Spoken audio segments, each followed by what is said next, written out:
So, as a lot of Jews have been harassing me, everything that's going on is exactly what you would expect. And, the police around here have shown beyond any doubt they're not concerned with the law, but making white people look good, making Jews look good, and rewarding anyone who would help them. Sambos, sell out Hispanics, sell out Asians, what have you. And it's very obvious that's how things work. I don't think I need to explain that to anybody. It's a disgrace. It's obvious.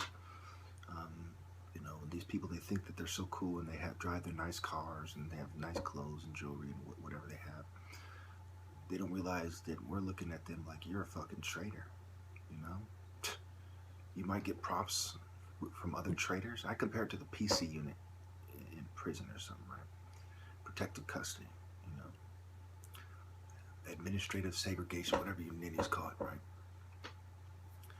And, you might look cool to the other snitches, but to the mainstream society, the main line, you're a fucking, you're a weakling, you're some kind of sissy. You might have more stuff than the main line does. You might have your little soda machine and whatever the fuck you have, your little foosball or whatever they give you bitches, but we don't respect you at all. And that goes for all the groups, and prison gangs, unfortunately, and gangs are some of those groups. Yeah. So I want to talk about University of Phoenix in Paris. It's very interesting. University of Phoenix tried to turn me on to Paris, and by emphasizing that they didn't like him. Paris the rapper. This is before the Paris attacks. And so I start looking into him, listen to his music, and I'm like, his views don't match up. And then today when I look it up, I look him up on Wikipedia, there it is. He used to be a member of the Nation of Islam. Now he's agnostic. I said, oh, wow. Yeah, that explains why he never reached out to me beyond any doubt. Because he's controlled opposition. At some point he made a deal with the communists and the feminists and, the Che Guevara crowd, the agnostics and the atheists and the homosexuals. And, of course, his interviews also show that as well. I still like his music. It's just another person whose music I like who I don't agree with. To me, it's very saddening when you see people who are talking about the New World Order and pretending that the gay rights movement and the feminism and agnosticism and atheism, are part of the movements for the people. Absolute controlled opposition. Society is just so despicably controlled. And when I was going to University of Phoenix, it was very obvious. Okay, I pay these people like $66,000 to go to their school, and they gang stalk me. They harass me. Why? Why do they do that? And they did it before I ever said anything about them ever. Before I gave them any bad publicity, any bad press, they were gang stalking. Pretty much from the first couple classes I went there. They were gang stalking me. I could tell by how my enrollment counselor was treating me. There was something going on. I could tell by how every time they called me, they were treating me like, at first I thought maybe this is to do, somehow they know I'm smoking weed or something, which is a stupid reason to hate on somebody, right? But I figured maybe that has something to do with it. I just didn't want to believe that at a college campus where you have freedom of expression, supposedly more than anywhere else, that they would be persecuting me for my political views. It was so outrageous. And they would even try to highlight the things that I agree with them on. The white establishment, disenfranchised, marginalized groups. I just differed with them over my opinion of whether or not gays are a marginalized group. And it just takes one quick look at the Hollywood or the media for you to figure out that the elite are a bunch of promote homosexuality and feminism more than anyone else. I bring up Abigail Adams, America's first quote-unquote feminist. On record, first wave feminism in America started with the elites, with the governing or ruling class. On record. Okay? This is not a grassroots movement. This was a bunch of fucking, white privileged females, and it's always been like that. You think white privileged females magically released feminism to the masses? No. They just became more embittered, more, you know, petty over the years, and teamed up with the lesbian movement, the atheist and the Satanist movement, in the, you know, and the cult movement in the 60s. And then seeing other major controlled movements, they teamed up with the black movements. Now, I thoroughly explore how that can be, how so many black people suffered in the black movements. It was sort of like, it's a trap like ISIS, where you gather people who honestly want to stick up for their people. You put them in with a bunch of secret society informants, FBI informants, you know, super control, ultra controlled opposition bitches. And, you know, it just lambs to the slaughter. You know, I mean, when you look at society, the worst thing you can be in society, you know, as far as progress versus oppression, is a controlled opposition member that's not in a secret society. That's when you're hated on hard. They know your every move. They're like, oh, he you know, we have him under our control, but he's not with us. He wants to rebel against our power structure. We're going to make him suffer. Now, uncontrolled opposition suffers more than that, even though they don't have the insiders snitching as much. But there's progress. Remember I said, you know, pain versus progress, right? When you measure, you know, so the worst thing you can be in society, you know, is someone who's not making any progress, as a communist, as a you know, controlled black movement, you know, atheist, agnostic, homosexual, you know, LGBT, feminist, you know, one of the spiritual bottom feeders that thinks you're going against the New World Order. That's when you have it bad, buddy. They are going to make you suffer. You will always be marginalized within your group. You're not going to make it very far. You know, just how it is. You'll always be second rate. I knew that because I used to hang out with gang members, you know, the Crips, okay? Even with the Bloods. I used to, you know, whenever I could hang out with black gang members and thugs, I was. And because I was an uncontrolled revolutionary, not in a secret society, so I didn't have any perks from that, and they would use their little secret network to get ahead, and I wasn't an informant and getting government money and little things and little advice from the government on how to be cool, you know, I was always, you know, pushed to the back. I only got my respect from, you know, they told me flat out, yes, you are the best fighter we've ever seen, but that doesn't mean anything in this game. You know, the gang world. You know, it doesn't mean anything because, you know, I've had people. There's one guy named Curtis. He flat out said that he has a huge family. Some of them are in mental health. Some are cops. Some are gang members. Some are informants. Some are in secret societies. Flat out told me that, you know, and he said no matter what, you know, my family's gonna be on top because of how there's so many of us and we're spread out and we're, you know, multi-racial and, you know, multicultural, what have you. Flat out. No beating around the bush. And he was always in trouble for running his mouth because he was super cocky. And it really, really helped me. I'd like to thank you, Curtis, for being such a loudmouth sucker and putting me up on game. Thank you very much, brother.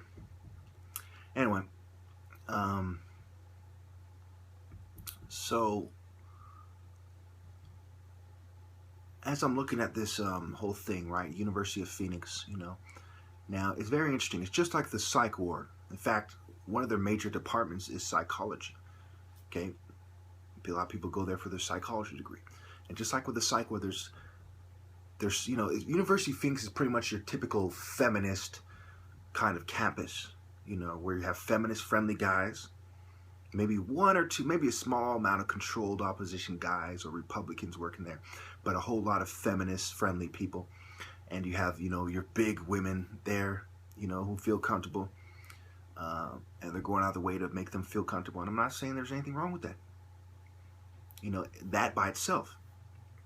What I am saying, there's a lot of good-looking women, there's a lot of big women working there, okay? You know, it's the same thing with this perceived expertise power when really it's nepotism, really it's favoritism, you know. And I think we all know how it goes. You know, we all know how women kind of help each other out, and good-looking women use their pussy power to push the feminist movement forward and to help big women and unattractive women, you know, kind of fit in. They kind of feel sorry for them and whatever. You know, they're a bunch of baby-killing strippers, bearded ladies, big fucking whales, you know, bra-burning fucking occultist, witchcraft doing trash, commie fucking scum. Anyway, And then, you know, there's of course the super rich people who own the school, who, you know, one of the guys is a billionaire or something, you know, super rich, filth, elitist trash. And what do you think happens when an elitist guy starts placing people in the middle class, you know, offers them a program to place them in the middle class? This is not Yale or Harvard. The whole program's designed, and everyone is either going to have great financial difficulty or they're going to be placed into the middle class for their ability to conform. It's like a, you know, a funnel, right? Where you're throwing all these people in, okay? And you're trying to funnel them into a certain area, okay? The problem is they're pouring the water so fast that some's going over the side, right? Some of them are falling off, but some of them are conforming. You know, the ones that have a plan and, you know, are very conformist and willing to compromise their values. Some of my former classmates have helped with a psych op on me. Those who are willing to compromise, sleep around, push the New World Order agenda, and especially those in secret societies will, you know, be placed pretty comfortably into the middle class. That's how it is.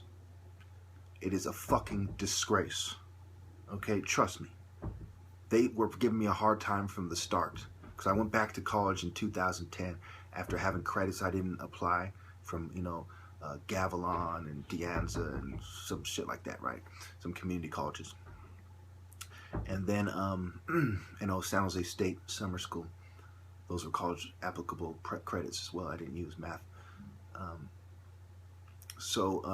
You know, I go back and, yeah, they're okay. I made my Illuminati series in 2009. I went back in 2010. So they were giving me a hard time. In fact, they reached out to me to give me a hard time at their school. The same way all these controlled opposition movements reach out to people. They figured that if they reached out to me, that they could put me under their tutelage, auspices, and to get me to conform.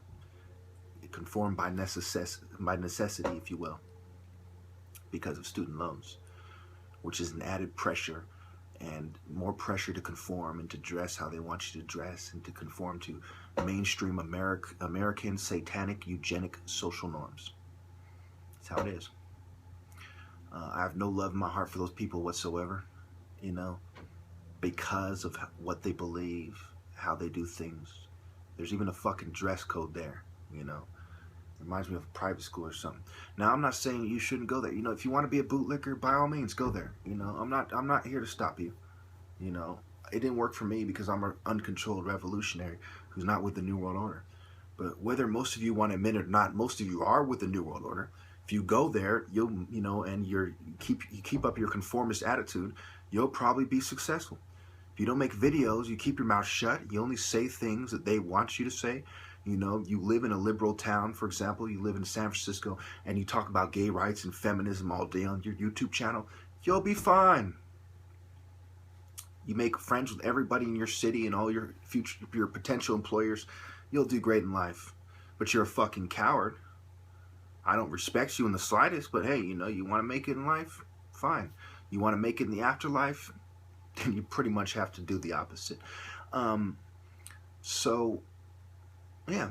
And so another thing is that when you're there, you see a lot of these attractive women and you know right away, this woman wants a guy with a six-figure job at least, and she's a hypergamist. You know, evolutionary hypergamy is a form of psychology, you know, an evolutionary psychologist. So hypergamy, you know, is what's an evolutionary psychologist, part of what they study, you know.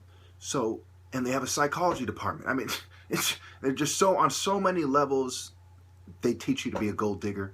They introduce you to gold diggers. You know, some of your teachers are cute gold diggers. Some of the staff are cute gold diggers. The others are feminist whales and, you know, Republicans and, you know, these controlled movements. You'll never meet anyone at University of Phoenix that is uncontrolled opposition.